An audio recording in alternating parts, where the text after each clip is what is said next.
Hello guys, कैसे हो आप लोग। आई होप आप लोग से बढ़िया होगे। तो अब डिस्कस करते हैं हम लोग क्या, renal regulation of blood pH, यानी कि थर्ड लाइन ऑफ डिफेंस, यानी कि परमानेंट डिफेंस, कि इसमें आपका पूरा एसिड बेस बैलेंस हो जाएगा रेगुलेट परमानेंटली। क्योंकि जो आप ये हाइपो वेंटिलेशन हाइपर वेंटिलेशन कर रहे थे ना, वो सब एक टेम्पररी जुगाड़ है एक तरीके से। आप हमेशा थोड़ा ना कर सकते हाइपो वेंटिलेशन हाइपर वेंटिलेशन, एक लंबे समय के लिए नहीं कर सकते हो। आप शॉर्ट टर्म के लिए कर सकते हो, हाइपर वेंटिलेशन कर दिया, हाइपो वेंटिलेशन कर दिया, बट एक लॉन्ग टर्म आपको एकदम पूरा पूरा सही चाहिए चीज़, तो वहाँ पे आप ऐसा नहीं करोगे कि हर टाइम आप हाइपो वेंटिलेशन या फिर हाइपर वेंटिलेशन कर रहे हो। नहीं, उस टाइम पे आपकी किडनीज कुछ ऐसा करेंगी कि आपके एच पॉजिटिव को वो लूज़ कर रही हैं, बाइकार्बोनेट को रीजनरेट या फिर रीअब्जॉर्ब कर रहे हैं। ठीक है, बिकॉज होता क्या है, हमारी बॉडी में ज़्यादा एसिड बनता, ज़्यादा नेट क्या होता है, नेट ओवरऑल हमारी बॉडी में डेली का क्या होता है, नेट आपका एसिड होता है, एच पॉजिटिव ज़्यादा होता है। ठीक है ना। आपका डाइट जो खाते हो, आप डाइट में आपका एल्कली भी खाते हो, बट मोर और लेस आपका, अगर मैं एसिड को एल्कली से मैच करूं तो थोड़ा सा एसिड ज़्यादा होता है एज़ कम्पेयर टू एल्कली। तो उसको कैसे मैं न्यूट्रलाइज करूंगा, है ना, उसको मैं कैसे ख़त्म करूंगा, तो एच पॉजिटिव का लॉस करूंगा यहाँ पे, मतलब एक्सक्रीट करूंगा, बाइकार्बोनेट को मैं रीअब्जॉर्ब करूंगा। ठीक है, चलो ये सारी बातें छोड़ो। अभी मैं क्या बोल रहा हूँ आप लोगों से, permanent mechanism to regulate acid base balance. तो हम पढ़ेंगे रीनल रेगुलेशन क्या क्या होगा किडनी के अंदर। पहले मेरी बात समझो, किडनी में यार आपने सुना होगा नेफ्रॉन होता है एक, है ना। नेफ्रॉन कुछ ऐसा सा देखा होगा स्ट्रक्चर, पक्की बात है देखा होगा। इसे हम पीसीडी बोलते थे, इसे हम हेनल्स लूप बोलते थे, फिर डीसीटी, फिर कलेक्टिंग डक्ट। ठीक है ना। और इसके बगल में ये क्या चल रही है बताओ, ब्लड वेसल। तो यहाँ पे आपको मैं 3 कॉलम दिखाऊंगा। कौन कौन से 3 कॉलम दिखाऊंगा, देखो सुनो। नंबर पहला नंबर जो दिख रहा है, ये ल्यूमन, ये खाली जगह, ये क्या है, ट्यूबुलर ल्यूमन, है ना, ट्यूब का ल्यूमन है। ठीक है। और आपको दिख रहा है रेड रेड, अगर आपको मैं थोड़ा थोड़ा पिंक, ये वाला कलर देखो, ये वाला जो मैंने अब कैसा कर दिया, पर्पल कलर कर दिया, पर्पल कलर का। तो जो ये ट्यूब के सेल्स हैं, है ना, जिसे हम पीसीटी के सेल्स बोल सकते हैं अगर यहाँ वाले की बात कर रहे हैं, हेलेंस लूप के सेल्स बोल सकते हैं, डीसीटी के सेल्स बोल सकते हैं। तो एक तो इसके सेल्स हो गए, और इसके बगल में लगा हुआ है क्या, ये ब्लड वेसल। तो एक्चुअली मैं जब मैं कोई भी चीज़ बनाऊंगा आगे चल के, तो मैं 3 कॉलम बनाऊंगा। तो ये क्या है बताओ, ये ल्यूमन है ना, ये ल्यूमन एक खाली खाली जगह है। फिर इसके बगल में ये इनके सेल्स हैं, पीसीटी सेल्स या फिर ट्यूबुलर सेल्स, कुछ भी बोलो, और फिर ब्लड है। तो आपको ये 3 टाइप की चीज़ दिखेंगी जहाँ पे कुछ ना कुछ चल रहा होगा, है ना। तो इस तरीके से हम देखेंगे, अब देखेंगे सब कुछ ये करके। ठीक है, चलो डिस्कस करते हैं। तो पहला क्या करेगा आपका renal regulation of blood pH में, पहले हम देखते हैं क्या, रीएब्जॉर्प्शन ऑफ बाइकार्बोनेट कैसे होता है, चलो देखते हैं। ठीक है, तो मैंने क्या बोला, ल्यूमन में मेरा क्या है, HCO3 नेगेटिव है। क्या है, HCO3 नेगेटिव है, बाइकार्बोनेट है। ठीक है, वो मिलेगा H पॉजिटिव के साथ। ये H पॉजिटिव कहाँ से आया अभी देख लेंगे, जब साइकिल पूरी होगी देख लेंगे। ठीक है, ये दोनों मिलेंगे, ये दोनों मिलेंगे और क्या बनाएंगे बताओ, H2CO3, यही बनता था क्या नाम है, कार्बोनिक एसिड। फिर यहाँ पे एक एंजाइम आता है ना, जिसका नाम क्या है, कार्बोनिक एनहाइड्रेज। कार्बोनिक एनहाइड्रेज वो क्या करेगा, इसे कन्वर्ट कर देगा CO2 में, CO2 में और पानी में। अब ये CO2 इधर चला गया, ये CO2 कहाँ चला गया, सेल्स के अंदर, है ना। CO2 यहाँ आ गया और पानी से मिलेगा वापस से, और क्या बना देगा बताओ, क्या बना देगा वापस से, आपका कार्बोनिक एसिड बना दिया। एंजाइम कौन सा, कार्बोनिक एनहाइड्रेज। ठीक है, क्या बन गया, H2CO3। अब वापस से टूटेगा, वापस से टूटेगा, H पॉजिटिव इस तरफ और बाइकार्बोनेट इस तरफ। मतलब हुआ क्या है, हुआ क्या है, मैंने बस कुछ नहीं करा, ये वाला बाइको जो ल्यूमन में था उसको मैं यहाँ पे ले आया, उसको मैं यहाँ पे ले आया। ठीक है, कैसे करके, पहले CO2 में कन्वर्ट करा, CO2 को मैंने क्रॉस कराया और वापस से बना लिया। ठीक है, अब क्या होगा, मेरी बात समझ रहा, यहाँ पे एक पंप होगा, है ना। एक सेकेंड, कलर थोड़ा सा चल लेते हैं। ठीक है, ये मान लो एक पंप है, ये मान लो एक पंप है।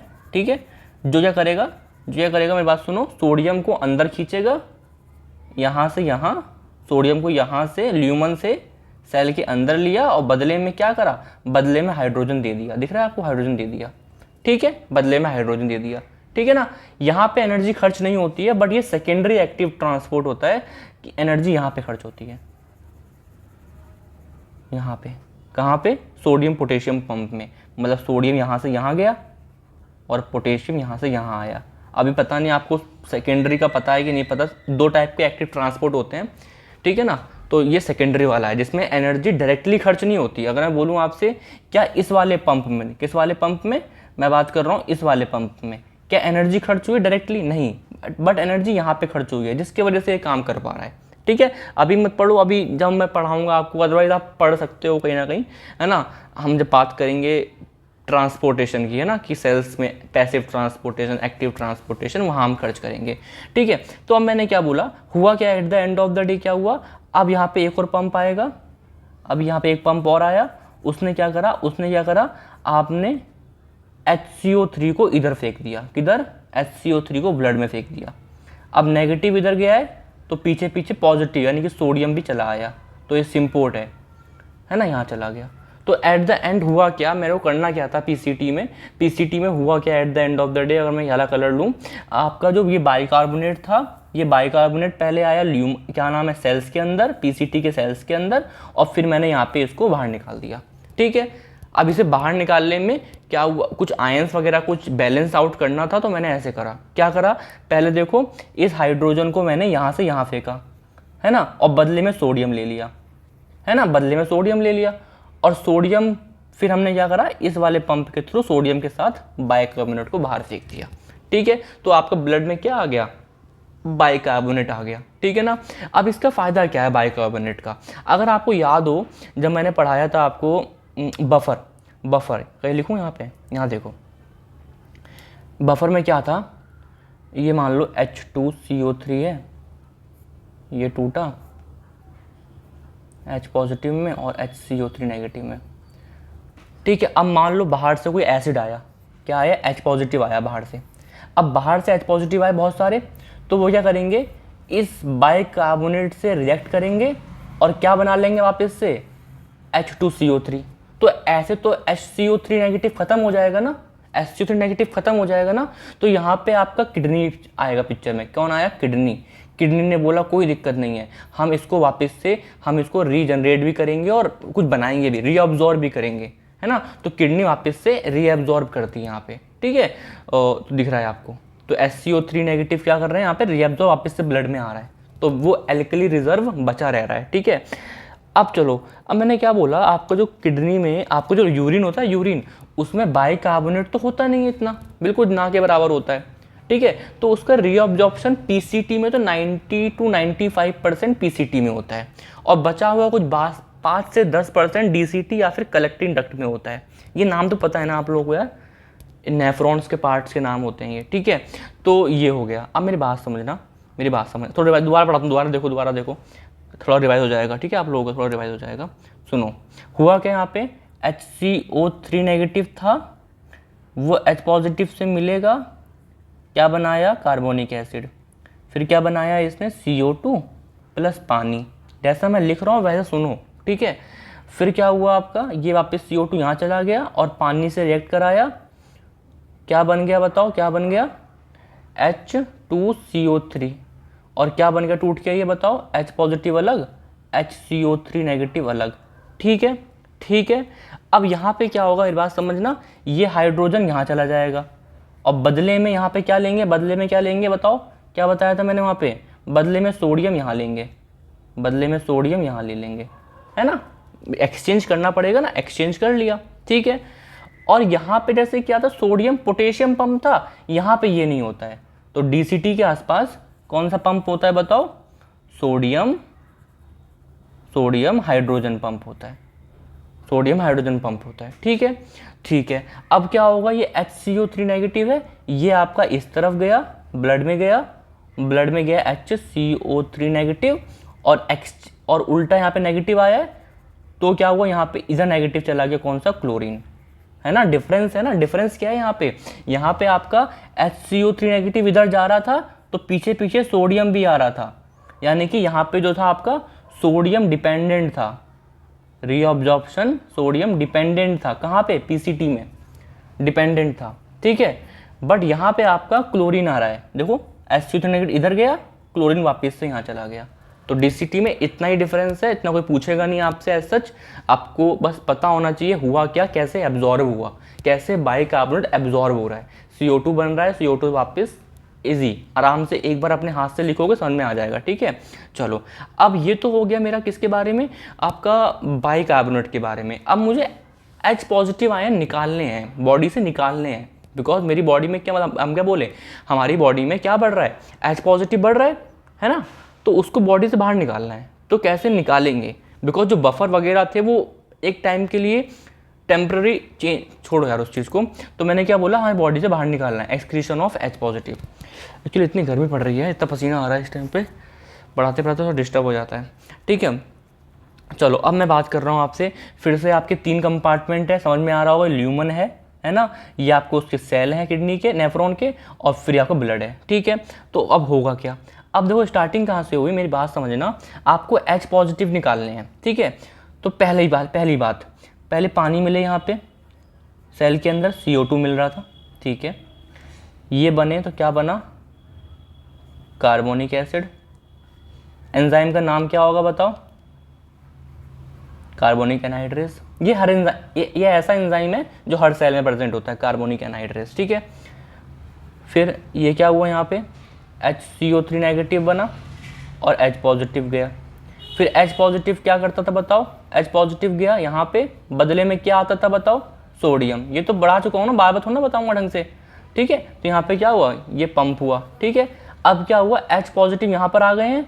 अब ये H पॉजिटिव बहुत कम मात्रा में फ्री, अभी आप देखोगे कि H पॉजिटिव किसी एसिड के साथ चला गया है ना, H पॉजिटिव अमोनिया के साथ चला गया, लेकिन फ्री फॉर्म में बहुत कम जाते हैं H पॉजिटिव, लेकिन जाते तो हैं। तो मैंने पढ़ा दिया पहला, क्या H पॉजिटिव बाहर निकल गया, यूरिन में बाहर निकल गया, ठीक है।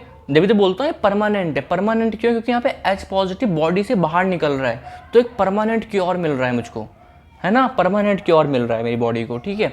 तो यहाँ पे ये हो गया।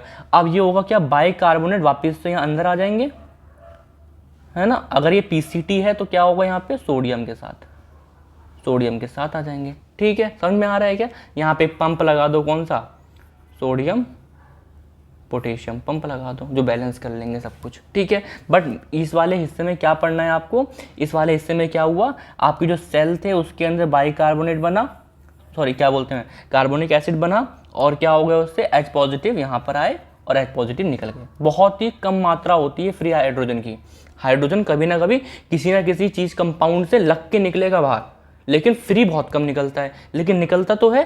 तो मैंने बता दिया आपको, ठीक है, बता दिया। अगर आप एक चीज़ नोटिस करो कि जितने आपके H पॉजिटिव निकल रहे हैं उतने ही HCO3 नेगेटिव ब्लड में ऐड हो रहा है, दिख रहा है।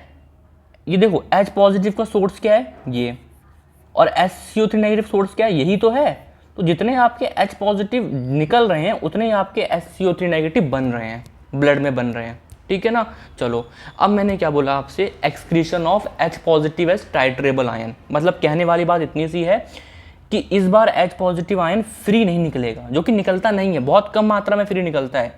ये इस बार किसी एसिड में लगी रिएक्ट करा है, HPO4 2 नेगेटिव बफर है, एक बफर है, बफर ने क्या करा, इसको इससे रिएक्ट कराया, ठीक है। तो क्या बन गया, H2PO4 नेगेटिव, है ना। कई किताबें इसको ऐसे भी लिखती हैं, लिखूं 2 नेगेटिव हटा दो, यहाँ पे Na2 लगा दो, कोई बात नहीं वो तो, है ना। और यहाँ पे 1 नेगेटिव हटा दो, यहाँ पे 1 सोडियम लगा दो, ठीक है, कोई बड़ी बात नहीं है। और इसको एग्जिट कर दो, यूरिन से बाहर निकाल दो, है ना, यूरिन से बाहर निकाल दो। अब आप देखते, एक चीज़ बताऊँ आपको, जो आपका ब्लड का pH होता है, जो स्टार्टिंग GFR में होता है ब्लड का pH, वो आपका 7.4 के आसपास होता है, लेकिन जो यूरिन का pH होता है वो आपका 6 के आसपास होता है। एक रेंज होती है, बट मैंने बता दिया मोटा मोटा 6 के आसपास होता है। यानी कि pH क्या होता है, यूरिन का कम होता है। क्यों यूरिन कम होता है, बिकॉज यहाँ से हाइड्रोजन निकल रहे हैं ना यार, देख रहे हो हाइड्रोजन का लॉस हो रहा है, देख रहे हो। तो जब हाइड्रोजन ज़्यादा है तो pH कम हो जाएगा ना, ठीक है। चलो अब मैंने क्या बोला, लास्ट क्या है, excretion of H positive as NH4 positive ion, मतलब यहाँ पे भी कुछ भी नहीं होने वाला। यहाँ पे क्या है, आपका जो ट्यूबुलर सेल के अंदर गुलाटमिन होगा वो टूटेगा, गुलाटमेट में अमोनिया निकलेगी, है ना, अमोनिया आपकी ल्यूमन में आएगी, और जो यहाँ पे H पॉजिटिव प्रेजेंट है उससे कंबाइन करके क्या बन जाएगा, अमोनियम आयन, और यूरिन से ये बाहर निकल जाएगा। यूरिन से बाहर निकल जाए। मतलब मैंने लास्ट 3 स्टेप में कुछ नहीं बताया आपको, मैंने सिर्फ इतना बताया कि बॉडी से हाइड्रोजन निकलेगा कैसे। पहला बताया कि बहुत कम मात्रा में फ्री में निकलेगा, हाइड्रोजन फ्री में निकले, बहुत कम होती है वैल्यू। मैक्सिमम आपका निकलेगा ऐसे किसी ना किसी टाइट्रेबल एसिड की फॉर्म में, है ना, ये ऐसे ये हो गया बफर के साथ। और मैक्सिमम निकलेगा आपका कैसे, अमोनिया की फॉर्म में, अमोनियम आयन की फॉर्म के। समझ में आ रहा है कि NH4 के साथ फ्री बहुत कम निकलेगा। समझ में आ रहा है क्या? ठीक है, आपको ये वाला एक बार ढंग से बना के देखोगे, अपने हाथ से बनाओगे तो अच्छा लगेगा। ठीक है, कि कैसे कैसे एक्सचेंज हो रहा है। ठीक है ना, समझ में आ रहा है? आई होप आ रहा होगा आपको, आई होप आ रहा होगा। ठीक है, अदरवाइज़ यहाँ पे यार एक कॉन्सेप्ट शायद आपको नहीं समझ में आया, मुझे लगता है। अगर आपको सेकेंडरी वाला सिस्टम नहीं पता, चलो समझ लो एक बार, चलो समझ लो, कहीं समझाऊँ अलग से। देखो, ये ब्लड है, ये मैंने बोला ये सेल है, और ये है ल्यूमन। क्या है ये? ल्यूमन। ठीक है, आप क्या करना है, आपको क्या करना है, पहले क्या होगा, यहाँ पे आपके पास यहाँ पे हाइड्रोजन है, यहाँ पे हाइड्रोजन है, हाइड्रोजन को इस तरफ फेंकना है। तो बदले में आप सोडियम लोगे, बदले में आप सोडियम लोगे, है ना, बैलेंस करने के लिए। बट यहाँ पे एनर्जी खर्च नहीं होती है। क्यों नहीं होती? देखो क्यों नहीं होती है, वो समझाता हूँ। यहाँ पे एक पंप है, मान लिया सोडियम पोटेशियम पंप, है ना। तो सोडियम पोटेशियम पंप क्या करता है, एनर्जी खर्च करके, ATP खर्च करके यहाँ वाला सोडियम इधर फेंकता है, यहाँ वाला सोडियम इधर फेंकता है, पोटेशियम इधर फेंकता है। तो जब एनर्जी खर्च करके, यहाँ मुझे बताओ इस जगह, किस जगह, इस जगह सोडियम की मात्रा कैसी रही होगी बताओ। अगर इस वाले पंप के हिसाब से देखो, इस वाले पंप के हिसाब से देखो कि इधर सोडियम गया तो सोडियम इधर कम हो गया ना। तो आप बोलोगे यहाँ पे सोडियम कम हो गया। क्या हो गया? सोडियम कम हो गया। क्यों कम हो गया? बिकॉज ये पंप काम कर रहा है, एनर्जी। अगर सोडियम कम हो गया इस साइड, इधर ज़्यादा है, इधर ज़्यादा है sodium as compare to cell के, तो सोडियम अपने आप मूव कर जाएगा इधर, अपने आप मूव कर जाएगा इधर। समझ में आ रहा है? तो आप बोलोगे यहाँ पे तो एनर्जी नहीं खर्च हुई, यहाँ पे तो एनर्जी खर्च नहीं हुई, बिकॉज हाई कंसंट्रेशन से लो कंसंट्रेशन चलता रहा।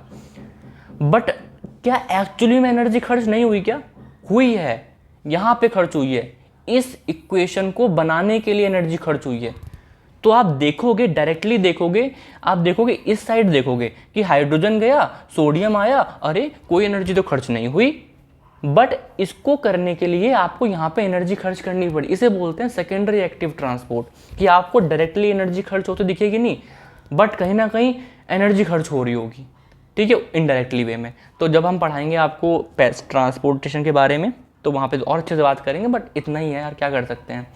ठीक है, तो यही है सब कुछ। ठीक है, तो renal regulation of blood pH में इतना ही है कि आपके पास बॉडी में आयंस का रेगुलेशन कर लिया और ये परमानेंट क्योर है, और इससे चीज़ें सही हो जाती हैं। ठीक है, ऐसा ही होता है डेली बॉडी में। ठीक है, चलिए ठीक है ना यार। तो यही था हमारा क्या, बैलेंस के बारे में। हम डिसऑर्डर्स की बात करेंगे, कुछ ज़्यादा हो गया, एल्कोलॉसिस हो गया, एसिडोसिस हो गया, है ना, तो कैसे हमारी बॉडी रेगुलेट करेगी। तो नॉर्मल था कि हमारी बॉडी में डेली खाना खाते हैं, एक हाइड्रोजन बढ़ जाता है, तो हमारी बॉडी कैसे करती है रिएक्ट। लेकिन जब कंडीशन हुई, क्या कंडीशन हुई आपकी, कोई पैथोलॉजिकली एल्कोलॉसिस हो गया, एसिडोसिस हो गया, है ना, तो उस टाइम पे क्या होगा, ये मेटाबॉलिक एल्कोलॉसिस क्या होता है, रेस्पिरेटरी एल्कोलॉसिस क्या होता है, ये सब क्या होता है हम डिस्कस करेंगे। ठीक है, आई आपको समझ में आ रहा होगा। ठीक है, जब आप वीडियो देख लो तो यार अगर समझ में आए तो थम्स अप वगैरह कमेंट वगैरह कर दिया करो, अच्छा लगेगा मुझे थोड़ा सा। अदरवाइज़ ठीक है यार, है ना, कोई बात नहीं। चलो ठीक है, थैंक यू, बाय।